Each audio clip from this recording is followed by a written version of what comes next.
Hello guys, ఎలా ఉన్నారు అందరూ? నేను ఈరోజు మా నేటివ్ ప్లేస్కి వచ్చాను. సో మా డాడీతో పాటు పొలం దగ్గరికి వెళ్ళాను అనమాట. మామిడి పండ్లు కోసుకుని వద్దామని చెప్పేసి. సో మా డాడీ అయితే పొలంలో ఉన్న అన్ని చెట్లని చూపిస్తూ ఏ చెట్టు ఏ రకం అని చెప్తూ తీసుకుని వెళ్తూ ఉన్నాడు. ప్రెసెంట్ పొలం అంతా చాలా మెస్సీగా ఉందన్నమాట. ఎందుకంటే రీసెంట్గానే మేము మొక్కజొన్న పంట వేసాము ఈ మామిడి తోట మధ్యలో. సో ఇంకా పొలం క్లీనింగ్ అనేది ఇన్ ప్రోగ్రెస్లో ఉంది. తోట అనేది నీట్గా కనిపించట్లేదు. But anyways, I'm so happy. నేను చాలా హ్యాపీగా ఉన్నాను. మా డాడీతో ఇలాంటి బ్యూటిఫుల్ మూమెంట్స్ స్పెండ్ చేస్తున్నందుకు నాకు చాలా హ్యాపీగా అనిపించింది. అండ్ మా డాడీ అయితే ఇంకా చాలా హ్యాపీగా ఉన్నారు. ఎందుకంటే ఆయన పెట్టిన పంట చాలా మంచిగా వచ్చింది. సో ఇక్కడ మా డాడీ చూపిస్తున్న ఈ మ్యాంగో వచ్చేసి one of the best mangoes అంట. దీని పేరు వచ్చేసి Mallika. So it's his favourite to.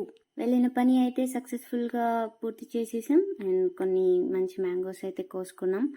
And చెప్పాలంటే ఇలాంటి ఒక బ్యూటిఫుల్ ప్లేస్ని వదిలేసి వర్క్ కోసం ఒక వర్క్ లొకేషన్కి వెళ్ళడం, it's very painful. So I just wanted to share with you guys. Anyway, మళ్ళీ వీడియోలో కలుద్దాం. బాయ్.